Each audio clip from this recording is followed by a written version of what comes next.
이강민의 잡지사 7월 호 10번째 페이지. 태양왕 썬킴 선생님의 표현을 빌려보겠습니다. 눈이 크고 당장이라도 그렁그렁할 것 같은 아기 사슴 밤비를 닮은 도슨트 유재희 전시해설가와 함께합니다. 어서 오세요. 네, 안녕하세요. 본인에 대한 썬 선생님의 이 묘사 어떻게 받아들이고 계시는지요? 네, 오늘 눈을 약간 크게 뜨고 이렇게 방송을 해야 될 것 같아요. 일부러 네. 눈 작은 모습을 기대를 저버릴 수 없다. 네, 저를 보신 게 신기하고 너무 감사하네요. 마음에 듭니다. 마음에 든다. 또 진행자가 눈이 작기 때문에 또 게스트라도 눈이 커야 또 밸런스가 맞고 화면이 좀 덜 답답합니다. 자, 잡다한 전시사전 2주 만에 돌아왔습니다. 오늘 주제를 우리가 만나보기 전에 개인적인 질문을 하나 드릴게요. 유재희 전시해설가에게 아름다움이란? 아름다움. 무엇일까요? 사실 정말 어려운 질문이라고 생각하거든요. 왜냐하면 누구나 진짜 다 아름다움의 기준이 다르잖아요. 그렇죠. 제가 생각했을 때 아름다움은 발견하는 거라고 생각합니다. 발견하는 것이다. 네. 무슨 뜻이죠? 그 미술의 미도 사실은 아름다울 미자를 쓰거든요. 그러네. 그렇기 때문에 미술도 어떤 영역에서 다양한 영역에서 아름다움을 발견하는 그런 걸 미술이라고 부르기 때문에 네. 누구나 각자의 아름다움이 있다고 생각해요. 뭔가 정형화된 것이 아니라 그걸 발견하면 아름다운 거죠. 누구에게나 아름다움은 있고 그걸 발견하는 게 중요하다. 그렇죠. 그렇군요. 오늘 좀 여러 가지 아름다움 발견해 보도록 하겠습니다. 그게 궁금한데 네. 그러면 강명환 선생님이 생각하시는 아름다움이란? 아름다움이란 분위기죠, 분위기. 분위기. 네, 아름다움은 분위기다. 누군가가 뿜어낸 어떤 아우라랄까요? 네, 그런 것들이 내가 생각하는 그의 이미지와 들어맞았을 때 저는 아름다움을 느끼는 것 같아요. 분위기. 분위기 있지 않나요, 답변이? 그렇고요. 이거 뭐야? 이런 질문 그만 넣어. 이런 질문 그만. 자, 그래 시작해 보겠습니다. 일단 진부하게 느껴질지 모르겠지만 오늘 이제 주제가 아름다움과 관련된 주제인데요. 저는 하면 사실 미의 여신 비너스가 먼저 떠오르거든요. 그렇죠. 근데 이 비너스의 모습이 시대별로 다 다르다고 들었어요, 선생님. 네. 시대별로 이 미의 기준, 그러니까 아름다움을 표현하기 위해서 진짜 말씀대로 비너스를 엄청 많이 표현을 했어요. 그래서 조각상뿐만이 아니라 회화로도 엄청나게 많이 그려진 게 바로 이 비너스죠. 네. 그래서 시대별로 엄청 다양한 비너스들이 있는데요. 네. 그래서 제가 오늘 이 비너스를 기준으로 각 시대별로 아름다움의 기준이 조금씩 어떻게 달랐는지 한번 좀 가지고 와 봤습니다. 네. 그래서 비너스 중에 가장 유명한 비너스가 있어요. 혹시 알고 계실 거예요. 보시면 아실 거예요. 밀로의 비너스. 라는 비너스 조각상이 있는데요. 네. 보신 적 있으실까요? 네, 밀로의 비너스. 너무 유명한 작품이죠. 그렇죠. 네. 저렇게 팔 없는 형태의 비너스 조각상이 가장 유명하고 사실 영화나 혹은 다른 데에도 굉장히 많이 차용이 됐던 조각상입니다. 네, 루브르 박물관에 있나요, 지금? 네, 맞아요. 루브르 박물관에 소장이 되어 있고 네. 이 밀로의 비너스의 밀로가 지역 이름이에요. 그래서 밀로 섬에서 발견이 된 비너스입니다. 비너스. 그래서 그리스 에게 남쪽에 있는 밀로 섬에서 어떻게 하다 발견이 됐냐면 농부가 밭 깔다가 발견을 했대요. 밭 깔다가 미의 여신을 발견을 한 거죠. 그래서 저는 제가 오프닝 때 이야기한 발견하는 아름다움. 그렇게 하나 걸렸군요. 아름다움이 하나 걸렸습니다. 네, 그래서 그렇게 해서 발견이 된 밀로의 비너스라는 작품이 가장 유명합니다. 네, 저희 이제 유튜브로 이제 화면을 띄워드리고 있는데요. 일단 밀로의 비너스는 키도 워낙에 훤칠하고 두상도 자그마하고 이목구비도 워낙에 뚜렷하고 정말 저런 걸 황금 비율이라고 하지 않을까 싶을 정도로 굉장히 신체 비율이 훌륭하지 않습니까? 그렇죠. 사실 이 밀로의 비너스가 우리가 볼 때 아름답다라고 느껴지는 이유가 그 황금 비율에 있어요. 그래요? 진짜로 황금 비율대로 제작이 된 비너스가 바로 밀로의 비너스입니다. 황금 비율이라는 건 어떤 비율인가요? 황금 비율이 이제 1대 1.618이라고 하는데 이 비율상으로 따지는 거예요. 그러니까 상체랑 하체 비율, 허벅지와 종아리 비율, 그리고 전체적인 비율 이런 것들이 전부 다 1대 1.618로 떨어져야 황금 비율이라고 한대요. 근데 그래요? 그 황금 비율이 완벽하게 맞아 떨어지는 게 바로 이 밀로의 비너스라는 조각상이라고 합니다. 그래서 많은 사람들이 이 황금 비율을 굉장히 중요하게 여겼었고 네네. 고대 그리스 시절부터 사람들이 이제 고민을 한 거죠. 아름다움이란 무엇인가? 저희도 오프닝 때 고민했잖아요. 그렇죠. 아름다움이 무엇일까? 그래서 가장 아름다움을 표현하기 위해서 네. 이 황금 비율을 많은 수학자와 과학자가 연구를 합니다. 해서 나왔던 비율이 1대 1.618이었고 자연수로 바꾸면 뭐 5대 8? 요 정도 된다고 해요. 5대 8 정도? 네. 그래서 그 비율을 완벽하게 맞춘 게 바로 이 밀로의 비너스라는 조각상이죠. 그래서 수치상으로 따졌을 때는 저희가 이제 미인의 몸 하면은 8등신 이렇게 얘기를 하잖아요. 그렇죠, 그렇죠. 네, 그래서 지금 보고 계시는 이 비너스가 8등신입니다. 아, 그럼 8등신이 약간 이제 황금 비율로만 따져도 이게 가장 부합하는 등신으로 봐야겠네요. 그렇죠. 그렇군요. 네, 저는 확실히 황금 비율은 아닌 것 같습니다. 자, 밀로의 비너스 만나봤고요. 이보다 더 이전인 구석기 시대로 한번 가보겠습니다. 이때의 비너스는 어떤 모습이었을지 궁금한데요. 밀렌도르프의 비너스. 예전에 이제 미술 시간이었나 국사 시간이었나 세계사 시간이었나 봤던 작품인 것 같은데. 아마 3개 다 나왔을 수도 있어요. 아, 그래요? 네. 그래서 역사적으로 굉장히 좀 중요한 의미를 가지고 있는 비너스 상 중에 하나죠. 그래서 저희 방금 전에 봤던 밀로의 비너스와는 같은 비너스인데도 너무 다른 형태를 가지고 있는 겁니다. 그렇죠. 예. 네, 그래서 보시면 지금 가슴이나 배나 엉덩이나 이런 부분이 굉장히 좀 부각되게 이렇게 표현이 되어 있는 비너스 상이고요. 네. 이 비너스 상도 우연히 발견이 되고 그 이후에 연구가 되어졌었는데 이제 당시 구석기 시대에는 사실 여인이 있으면 무엇이 가장 중요했을까요? 여인에게 그 종족을 이어나갈 수 있게. 그렇죠. 네, 출산. 그렇죠. 네. 요즘은 사실은 여인이 굉장히 아름답기 위한 다양한 이제 행태들이 있잖아요. 네. 근데 그 당시에는 뭔가 아름다움에 대한 추구보다는 아이를 낳고 풍요를 유지하는 그런 것들이 더 중요했었기 때문에 뭔가 다산을 기원하는 주술적인 의미로서 이 비너스상을 만들었다라고 현재는 연구가 되어지고 있죠. 주술적 의미가 깃들여져 있을 것이다. 어쩐지 눈, 코, 입도 묘사가 따로 안 돼 있고. 그렇죠. 뭐 비니 모자를 푹 뒤집어 쓴 것처럼 저런 식으로 묘사가 되어 있는데 좀 상징적인 의미가 강한 작품인 것 같습니다. 네. 자, 그렇고요. 사실 이제 가장 유명한 비너스 그림을 꼽으라면 이 작품이 아닐까 싶습니다. 보티첼리의 비너스의 탄생 작품을 한번 만나볼까요?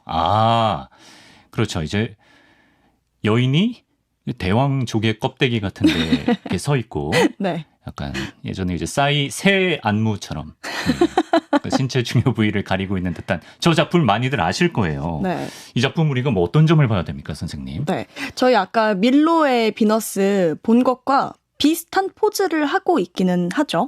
그래서 아까 밀로의 비너스는 팔이 없었잖아요. 네. 근데 팔이 없으니까 이 팔에 그러면 뭐가 달려 있었을까 또 연구를 했었어요. 네. 그래서 연구가 된 바로는 뭐 왼쪽 팔에는 사과를 들고 있었을 거고 오른쪽은 이렇게 옷자락을 잡고 있었을 거다라고 추측을 하고 있거든요. 그러니까 밀로의 비너스도 발견됐을 때는 팔이 없었지만 원래는 있었던 거예요? 그렇죠. 원래 있었던 그래요? 거죠. 원래 있었는데 이제 훼손이 된 상태로 발견이 된 거죠. 네. 그래서 모든 비너스상이 늘 그렇게 팔이 없는 상태로 만들어지기도 했었는데 이 이후에는 근데 이렇게 보티첼리의 비너스에는 팔이 있죠. 근데 팔의 형태도 사실 밀로의 비너스와 그렇게 크게 다르진 않아요. 한쪽은 팔을 구부리고 있고 한쪽은 팔을 이렇게 펴고 있는 그런 형태에 지금 보면 곧게 이렇게 딱 서 있는 게 아니라 약간 기울어지게 이렇게 서 있죠. 좀 부자연스러워요, 자세가. 그렇죠. 그리고 몸도 신체도 자세히 살펴보시면 뭔가 어색해요. 뭔가 굉장히 어색하거든요. 어깨 쪽 한번 보세요. 네네네. 어깨 쪽 보시면 한쪽 어깨는 이렇게 돼 있는데 한쪽 어깨는 경사가 너무 심해요. 측만증 있는 것처럼. 네, 거의 탈골된 수준으로 이렇게 팔이 내려가 있다라는 거죠. 네. 그리고 몸 비율도 뭐 팔이 너무 길다든지 목이 너무 길다든지 비율이 조금 이상합니다. 그래서 이 그림을 처음에 이제 사람들이 평가를 할 때 밀로의 비너스는 황금 비율을 가지고 있는데 보티첼리가 그림을 못 그리는 화가가 아니잖아요. 네네, 그럼요. 그런데 왜 이렇게 그렸을까라고 하고 보았더니 보티첼리가 이 비너스를 그릴 때 고대 그리스 조각상을 참고해서 그리기는 했대요. 참고해서 그리기는 했는데 당시에 본인의 이상적인 미, 본인의 상상력을 가미시켜서 이 비너스의 모습을 표현한 거예요. 그렇기 때문에 완벽한 이전의 사람들이 원하던 정형화된 미가 아니라 보티첼리가 생각하는 미의 기준이 어느 정도 이 그림 안에 들어가 있는 거죠. 보티첼리의 판타지네요. 보티첼리의 이상형은 저런 스타일이다. 네네. 약간 더 비율도 더 뭐 8등신 이상 가는 것 같고. 그래서 이 그림뿐만이 아니라 당시에 그려졌던 다른 형태의 그림들에서도 뭐 척추가 한 개 더 있는 것처럼 그려진다든지 뭐 허리가 너무 휘어져서 그린다든지 뭐 다양한 형태의 그림 그림이 이렇게 각자의 미의 기준을 가지고 그려진 경우가 많았었죠. 아, 그렇군요. 자, 이렇게 시대별 비너스의 모습을 통해서 우리가 미의 기준을 살펴봤고요. 자, 이번엔 시대와 국가별로 다양한 미의 특징을 살펴볼 수 있는 작품들을 만나보겠습니다. 먼저 서기 50년경에서 75년 사이 이탈리아 고대 도시 폼페이에서 발견된 벽화인데요. 사진 한번 볼까요? 그림을. 제빵사 티렌티우스 네오와 그의 아내의 초상화라고 되어 있습니다. 일단 뭐 여성 한 명, 남성 한 명이 함께 이제 정면을 바라보고 있는 듯한 그런 벽화 그림인데, 선생님 이런 작품을 프레스코화라고 한다고 들었는데, 네. 프레스코화는 어떤 건가요? 프레스코화 벽화예요. 그래서 벽화. 지금 보시면 이것도 벽화 기법 중에 하나인데 네. 이 회반죽 바른 벽에다가 이 반죽이 마르기 전에 안료를 이용해서 그림을 새기는 걸 원래 프레스코화라고 하거든요. 네. 그래서 그런 방식으로 만들어진 작품이고 네. 폼페이 가보셨나요? 못 가봤죠. 네. 폼페이에 굉장히 많은 당시의 시대상이나 혹은 뭐 당시 살고 있던 사람들의 모습 이런 것들을 알 수 있는 다양한 작품들이 남아 있어요. 네. 남아 있는데 그 중에 하나가 이렇게 또 굉장히 정교하게 생긴 벽화가 또 있더라고요. 네. 그래서 지금 보시면 여인의 모습에서 당시 이런 복식이나 꾸밈의 형태를 조금 추측을 할 수가 있죠.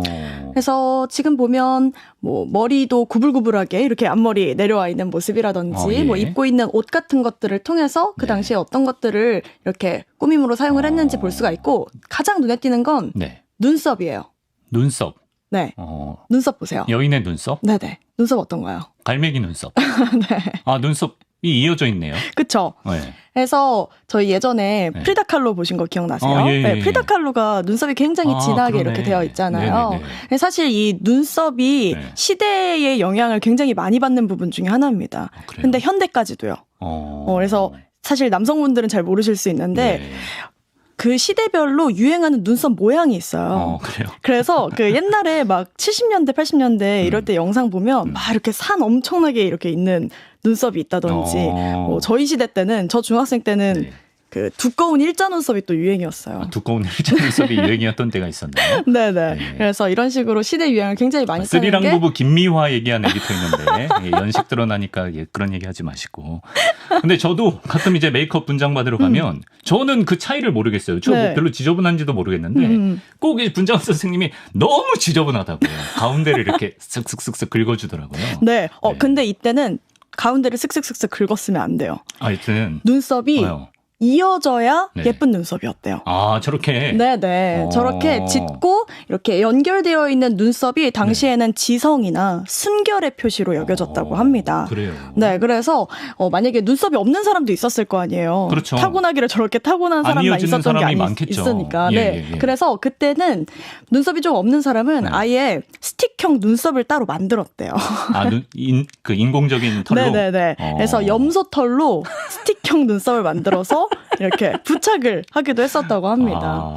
그러니까 사실 우리가 지금 이렇게 뭐 액세서리를 착용한다든지 성형을 한다든지 이런 미를 추구하는 행위가 아주 오래전부터 있었던 거죠. 지금 이 그림이 서기 50년경에서 75년경 사이에 발견이 된 그림이니까 저 당시 어떤 패션 양식, 미의 기준을 볼 수 있다. 미간에 염소털을 붙이기도 했다는데 지금 생각하면 이상하지만 요새 뭐 붙임머리 붙이는 거나 맞아요. 뭐 크게 다를 바 없지 않나 그런 생각이 듭니다. 재밌네요. 자, 그럼 이번에는 프랑스 로코코 미술을 대표하는 화가 프랑스와 부시의 작품을 만나보겠습니다. 함께 볼까요? 좀 거울을 보면서 한창 메이크업에 열중하고 있는 한 여인의 모습인데요. 일단 뭐 눈에 띄는 게 볼터치에 굉장히 힘을 많이 줘서 좀 발그레해진 상태이고, 저희 에디터는 레드립이 굉장히 잘 어울리는 것이 쿨톤으로 가늠된다라고 평가를 했습니다. 이 작품은 어떤 부분에 우리가 주목하면 좋습니까, 선생님? 네, 지금 그냥 보시면은 그냥 화장을 하고 있나 보다라고 보이실 수 있는데 좀 정확히 살펴보시면요. 지금 무언가 검지손가락에 뭔가 붙어 있어요. 붙어 있고 이렇게 이렇게 향하고 있죠. 그러니까 렌즈 끼는 것처럼 이렇게 하고 있는데 지금 얼굴 보면 얼굴 볼 위쪽에 볼터치 위쪽에 작은 점 보이시나요? 아, 점이 있네. 저기 네네. 관자놀이 아래쪽에. 네, 맞아요. 네네네. 저쪽에 있는 점처럼 네. 지금 검지에다가 저 점을 네. 이렇게 얼굴에다가 붙이는 걸 표현하고 있는 거거든요. 아. 그러니까 저게 얼굴에 원래 있는 점이 아니라 인공적으로 붙인 점인 거예요. 아, 그래요? 네네. 하나 붙이고 또 붙이는 거예요, 지금? 그렇죠. 그래서 네. 당시 시기에 네. 그 미의 기준 중에 하나가 네. 얼굴에 이렇게 점처럼 패치를 붙이는 게 당시에 아주 유행을 했었다고 합니다. 점이 있는 게 좋은 건가? 네, 점이 있는 게, 그러니까 저게 약간 미용 목적으로 점을 붙였던 거죠. 네. 그래서 저거를 프랑스어로 무슈라고 했다고 하거든요. 네. 무슈라고 하고 혹은 파리를 의미하는 네. 의미로도 가지고 있었다고 해요. 그래서 그 얼굴에 보면 이렇게 팔이 앉아 있는 것처럼 날아다니는 팔이? 날아다니는 팔이 앉아 있는 네. 것처럼 보일 수 있어서 그렇게 이름이 붙여져 있었다고 하고요. 네. 그래서 영국에서는 또 패치 저희가 잘 아는 그 요즘에도 뭐 여드름이나 네. 뭐 나면 뭐 이렇게 잡티 패치 붙이잖아요. 가리려고 붙이는데 그쵸. 저 때는 오히려 뭔가를 보여주려고 붙였다는 맞아요. 거잖아요. 지금은 가리려고 붙이지만 네. 그때는 붙이면 오히려 얼굴이 더 부각되고 뭔가 신체 특정 부위에 사람의 이목이 더 집중될 수 있는 형태라고 여겼다고 해요. 그래서 굉장히 다양한 의미를 저렇게 패치별로 가지고 있었다고 합니다. 지금 유튜브 화면에 띄워드린 그림이 이제 점이 그 패치가 얼굴 어디에 붙여지느냐에 따라서 이제 나타내고자 하는 의미가 달라졌다고 하네요. 네네. 뭐 이마에 붙으면 위풍당당함, 뭐 이렇게 눈매 옆에 붙으면 열정, 뭐 이런 식으로 돼 있고, 그리고 이제 이건 전 세계 국룰이죠. 저기 인중 옆에 붙으면 장난꾸러기. 저때 이제 바로 오서방 되는 거기 때문에. 예, 저건 뭐 국룰입니다. 시대를 불문하고. 요즘에 뭐 여배우들도 사실은 뭐 한가인 씨나 예전에 뭐 고소영 씨 점 그쵸, 뭐 이런 거 많이 그쵸. 붙였죠. 그런 예. 매력점 같은 거 있었잖아요. 네. 그런 것처럼 여겨졌던 게 아마 저 시대의 기준이지 않았을까 생각이 듭니다. 아내의 유혹점은 뭐냐고 하네요. 아내의 유혹점은 열정이네, 열정. 어쩐지. 그렇습니다. 패치를 일부러 미의 목적으로 붙였던 그런 시대도 우리가 살펴볼 수가 있었고요. 사실 이제 지금까지 나온 미의 기준들은 뭐 지금과 비교해도 뭐 크게 다르지 않은 느낌을 저는 받았는데 뭐 팔등신에 약간 이제 좀 글래머러스하고 눈썹 라인이 중요하고 이런 걸 이제 봤는데 이번엔 좀 다릅니다. 중세 후기부터 르네상스 시기까지에는 넓은 이마가 여성들의 미의 상징이었다. 네. 이게 사실인가요? 네, 그렇다고 하네요. 아니, 너무 특이한 게, 진짜, 이거를 그림으로 확인을 할 수 있는 거죠. 저 정도입니까? 지금 유튜브에 저 정도면 거의 변발 수준인데요. 맞아요. 네. 근데 변발 수준이 맞는 게, 네. 그 넓은 이마를 중요하게 여기다 보니까, 이 위에 있는 머리를 아예 뽑았대요. 이마가 더 넓어 보일 수 있게. 그래서 지금 보면은 머리에 반절이 없잖아요. 지금 우리 천만 탈모인들이 보면 이건 절대 이해 못할 행동인데 머리에 진짜 반절이 없어서 이마만 예전에 이제 개그 콘서트 약간 맞박이 스타일로 나와 있어요. 그렇죠. 그래서 저렇게 머리 앞에를 일부러 뽑기도 하고요. 이 저런 형태의 그림이 굉장히 많이 남아 있어요. 그래요. 그래서 저 시대의 여인들이 이런 식으로 그림이 많이 남아 있고 그리고 이마가 넓어 보이기 위해서는 네. 또 머리 위에 뽑는 거 플러스 네. 눈썹도 밀었대요. 눈썹이 밀면 이 면적이 더 넓어 보이잖아요. 모나리자처럼. 네. 그래서 눈썹도 밀었고 당시에 약간 속눈썹 이 네. 섹슈얼리티를 의미를 했다고 하더라고요. 그래요? 그래서 네. 약간 정숙해 보이기 위해서 그 속눈썹도 다 제거를 했었다고 합니다. 그러니까 여기부터 정수리부터 여기까지 전부 다 이마가 되는 거죠. 그것도 뽑을 때 얼마나 아프겠습니까? 그쵸. 미를 위해서라면 고통을 참는 그런 모습인데. 네. 아니 넓은 이마가 어떤 의미였길래 이렇게 다 뽑았을까요? 저렇게 약간 넓고 뭔가 구부러진 이마가 교양 있는 여인으로 여겨졌다고 해요. 그래요? 네. 그래서 뭐 사실 저희도 요즘 현 시대의 미의 기준을 뭐 예전 사람에게 이야기하면 그게 왜 그걸 의미해? 라고 그렇겠죠. 이야기를 그렇겠지. 할 것처럼 당시에는 이렇게 좀 이마가 넓은 게 교양 있어 보였다고 하네요. 저 당시 잡지사 구독자였으면 저런 헤어스타일을 했을 가능성이 높다. 이렇게 말씀을 드리겠습니다. 그쵸. 또 이런 시대가 있었고요. 이번에 우리와 가까운 일본 그리고 우리나라까지 한번 살펴보겠습니다. 먼저 일본에서는 그 한때 얼굴은 하얗게 또 이는 까맣게 칠하는 화장법이 유행했다고 합니다. 이제 얼굴 하얀 거는 이제 일본 관련 콘텐츠를 통해서 네네. 제가 많이 봤던 것 같은데 치아를 까맣게 칠했었어요? 네네, 그랬대요.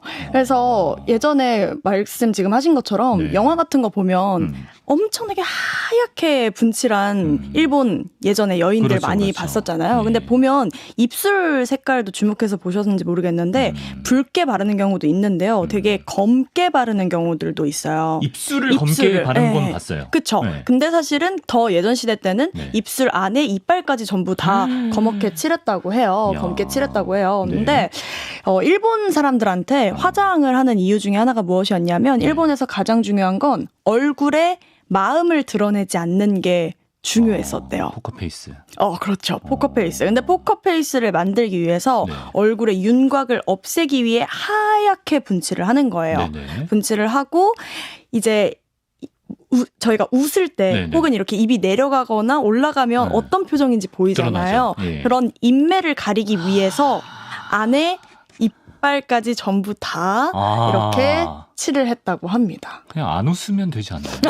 치아까지 이렇게 바를 필요가 있나 싶은데. 그런데 사람이 말을 하려면 어쨌든 뭐 이렇게라도 해야 그렇죠. 되니까 그렇긴 하죠. 이빨까지 칠을 했다고. 그러니까 요즘처럼 뭐 하이라이트를 준다든지 섀도우를 넣는다든지 그런 건 일절 안 되고 그쵸. 얼굴은 최대한 밍밍하게 하얀색으로 다 칠하고 이제 치아까지도 검정색으로 칠했다라는 겁니다.